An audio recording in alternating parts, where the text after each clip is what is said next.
Halo teman-teman terkasih dan adik-adik sekolah minggu. Apa kabar kalian semuanya? Ketemu lagi dengan Kak Lasma di sini.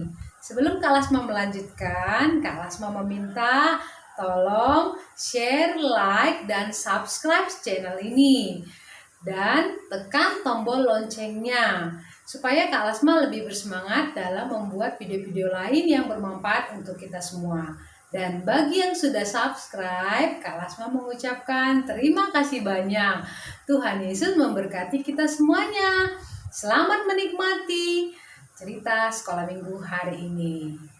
Oke, nantikan, stay tune. Mari kita sama-sama bernyanyi lagu Yesus Kasih Padaku.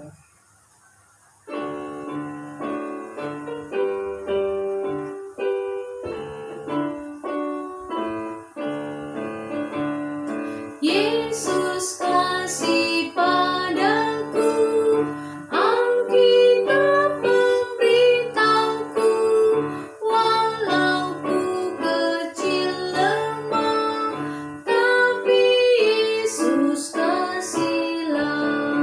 Yesus Tuhanku, kasih padaku, kasih padaku, Alkitab memberitahu. Yesus mati bagiku, surga buka pintumu, hutang dosa terhapus, aku sudah ditebus. Yesus Tuhanku, kasih padaku, kasih padaku, Alkitab memberitahu.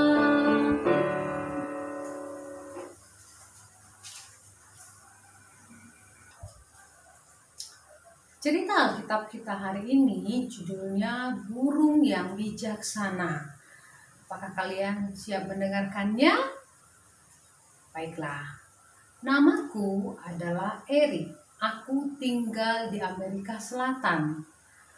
Aku suka pergi berburu ke hutan. Biasanya aku membawa senapan dan bekal makan siangku.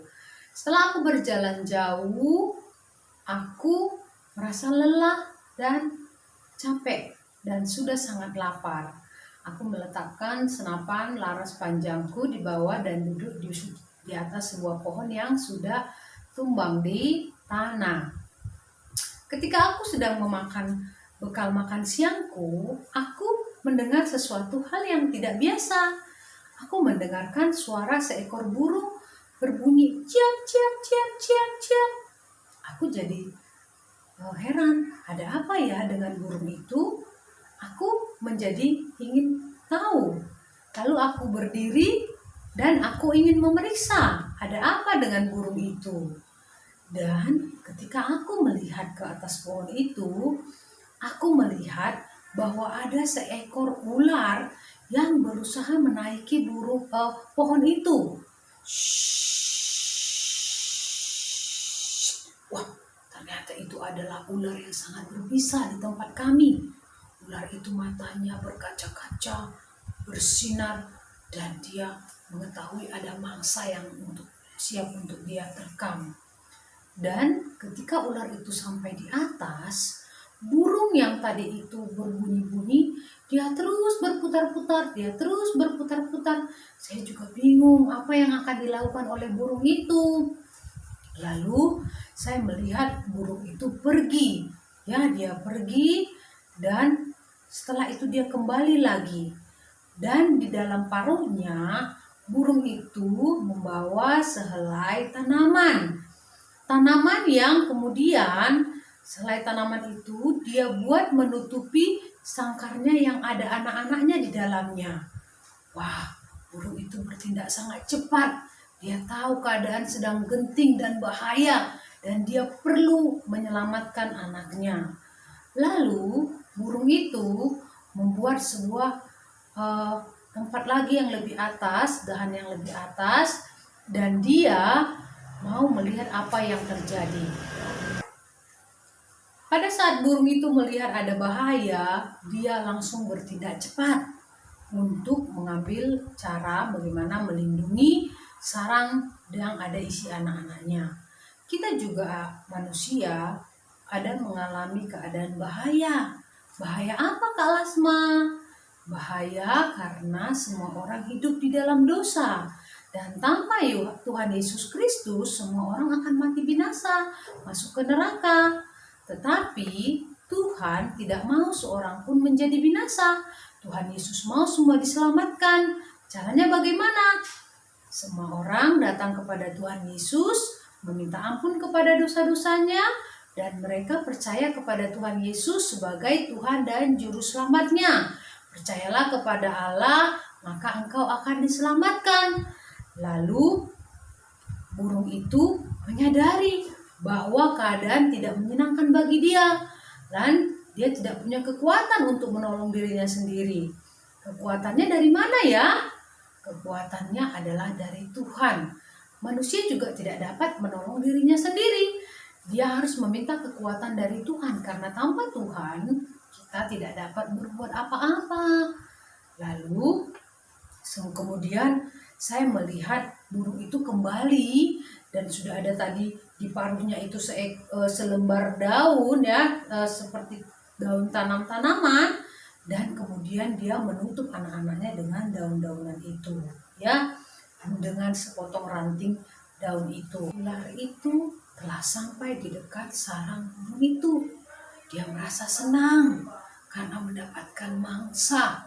Ular itu sudah dalam posisi yang mau siap untuk menyergap burung-burung itu, burung-burung yang kecil yang malang itu.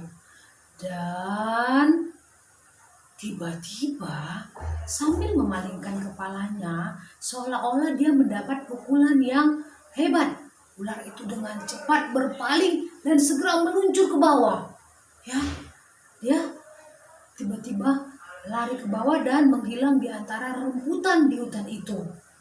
Kalian dapat membayangkan hal ini membuat saya heran, kata Erik ya.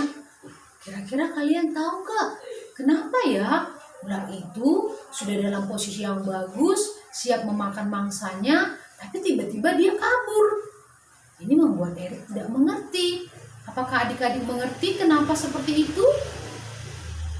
Nah, Erik kemudian mengambil daun yang tadi dibuat oleh ular itu untuk menutupi kepalanya ya. Lalu burung-burung yang sudah selamat itu, burung-burung itu bernyanyi, ya seperti itu ya. Pokoknya mereka menyanyi, suaranya sangat mempesona. Mereka menyanyi memuji Tuhan karena Tuhan sudah melindungi dan menjaga mereka. Menurut kalian adik-adik, siapa yang memberikan kebijaksanaan kepada burung itu supaya dia bisa melindungi anak-anaknya? Ya, Tuhan. Erik membawa daun tadi itu pulang, dan ketika dia bertemu dengan temannya, dia tanya tentang apakah temannya mengenal daun itu, dan dia menceritakan tentang pengalaman yang dia lihat tadi di hutan ketika dia mau berburu. Dari temannya, Erik tahu bahwa jenis daun, helai daun yang dibawa oleh burung itu adalah sejenis tanaman yang beracun, yang tidak disukai oleh ular. Ular bisa menjadi pusing atau pingsan kalau mencium aroma daun itu. Jadi karena itulah tadi ular itu ketika dia melihat daun, ketika dia mencium aroma daun itu, dia langsung merasa pusing dan dia segera menghindarinya. Nah, adik-adik, itulah kebijaksanaan yang diberikan Tuhan kepada burung itu. Tuhan juga memberikan kebijaksanaan kepada kita. Ular itu berlindung, burung itu berlindung di balik sehelai daun itu, melindungi anak-anaknya. Dan kita berlindung di balik kayu salib, yaitu di balik perlindungan, kasih, dan pengorbanan Tuhan Yesus. Tuhan Yesus telah mati di kayu salib untuk kita semua, supaya setiap orang yang percaya kepadanya tidak binasa, melainkan beroleh hidup yang kekal. Apakah adik-adik percaya akan hal ini? Ya, Tuhan Yesus sangat mengasihi kita semuanya. Sampai di sini dulu cerita sekolah minggu kita hari ini tentang seekor